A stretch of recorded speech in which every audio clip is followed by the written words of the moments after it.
I bid you welcome. I welcome you to my house. Welcome to my house. Welcome to my home. Hello horror hounds and welcome to my horror house. About 2 or 3 months ago I got it into my head that I'd like to rewatch Hammer's Vampire Circus. I think I've only ever seen it once before, many years ago, could remember nothing about it. And rather than just ordering it on Amazon and watching it like any normal person would do, I used it as an excuse to rewatch and review all of Hammer's vampire movies in chronological order. That will give you a little insight into how my mind works.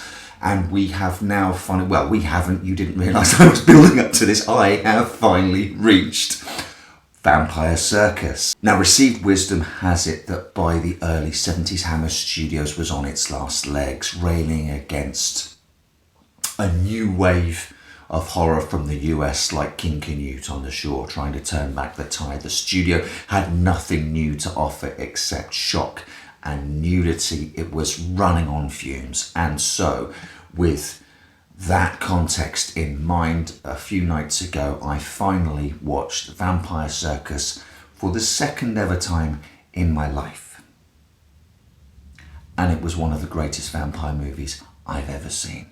It's erotic, it's bloody, it's dreamlike, it's an adult fable with serious Freudian undertones. It has an art house sensibility and a grindhouse story. Its vampires are ethereal, sexy, dangerous, and presented in a way that's unlike any previous Hammer vampire film. Vampire Circus starts like every other vampire film from this era ends, and what an opening.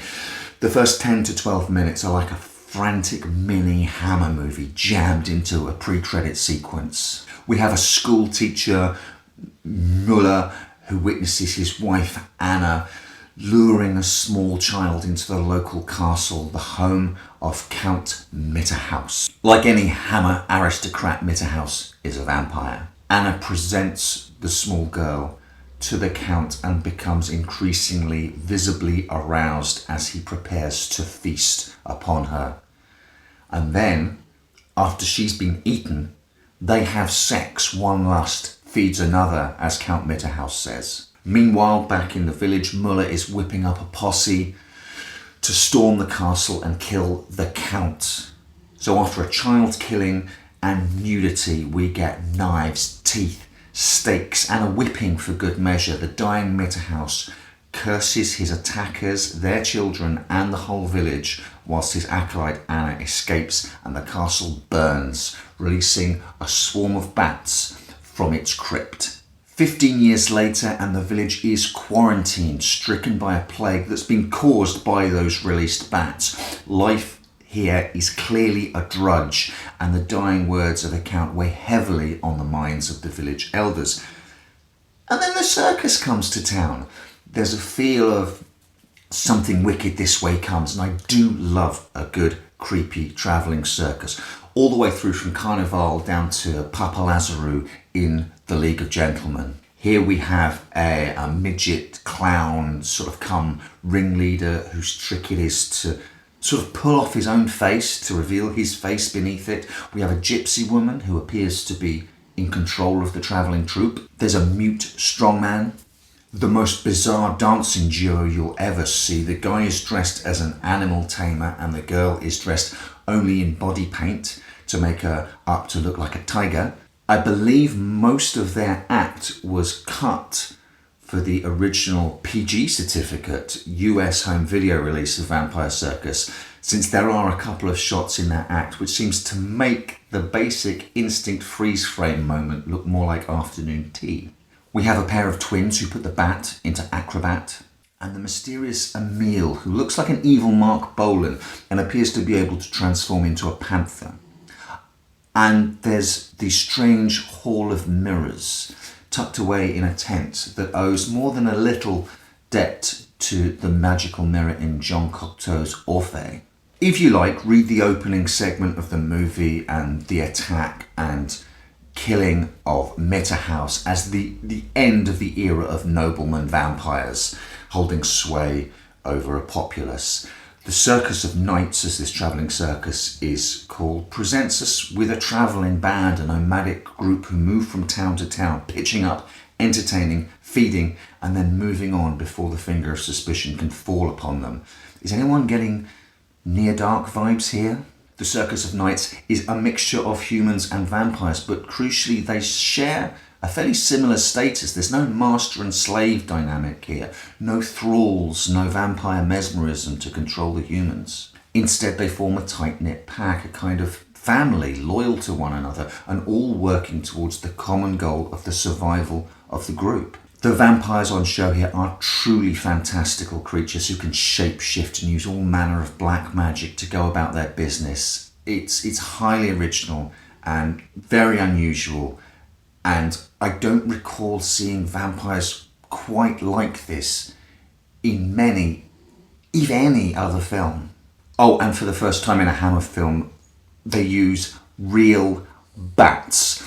Sure, there are one or two very brief shots of a rubber bat, but I cannot tell you how satisfying it is, even if they're clearly composite and superimposed shots, to see real bats flying around. You just can't fake it, and they look so good.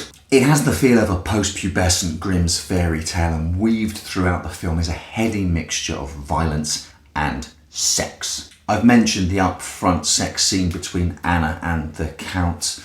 No longer does the biting and drinking of blood stand in for sex acts, but now acts as an aperitif for the other kind of penetration. I've also touched upon the naked except for body paint interpretive dancer. In the violence stakes, there's the discovery of a scene of animal slaughter in the woods that wouldn't look out of place in a Texas Chainsaw Massacre movie. We get arterial gush, an amazing piece of shotgun exit wound makeup, made all the more impressive because it's applied to a bare-chested actor, so the squibs can't be hidden underneath clothes. There's a decapitation that, if you're along for the ride like I was, will make you gasp and cheer at the same time. I won't spoil it. I don't want to risk overselling it. A lot of the makeup is of its time. The more art house stylings of the film may put some people off. But if you want to watch vampires presented in a new and interesting way, in a film that has themes of child abduction and murder, sexual perversity, alludes to bestiality and incest, and folds fantastical elements into the more standard depictions of Hammer vampires, then Vampire Circus is a dreamy, at times breathless ride. And the success of this dreamy, eerie, wonderfully ethereal movie is all the more remarkable given that the film was shut down before filming was completed. First-time director Robert Young was unfamiliar with Hammer's, shall we call them, tight production ethos. Filming stretched from the scheduled 6 weeks into 7 weeks, and the production was shut down. The footage was given to editor Peter Musgrave, and he was basically told, make a film out of what you've got. We ain't shooting anymore. Certainly the woozy tone, the push and pull between dream and nightmare must have helped paper over some of the gaps in the story. Jarring time jumps and transitions between scenes can all feel part of the heightened reality of this sort of dream nightmare-scape grim fairy tale of a story. Knowing about the production troubles perhaps enables you to see there are a couple of narrative lurches towards the end, and I do wonder what Young could have accomplished had he been allowed to film a couple of the key scenes that just didn't get in front of the cameras. It's clear I'm keen on this film. It's clear I'm evangelizing about it. As I mentioned earlier, I don't want to oversell it, but I was blown away, especially after watching what by now 9 or so previous Hammer vampire movies to build up to this. Was it the heavily trimmed down PG certificate initial US home release that stopped the momentum of this movie in its tracks at the time? In the early 70s, why isn't Vampire Circus more widely talked about? Why isn't it better considered? Why, frankly, didn't it make my top 5 vampire movies of all time list when I made that video about a year ago, simply because it's fallen between the cracks. The upside to that, if you want the silver lining, is that people can discover it anew or rediscover it all over again. If you like vampire films and you like something a little out of the ordinary from the same old, and if you like art housey movies, get Vampire Circus, watch it, rewatch it, spread the word. This film deserves to have a stellar reputation. The fight back starts here.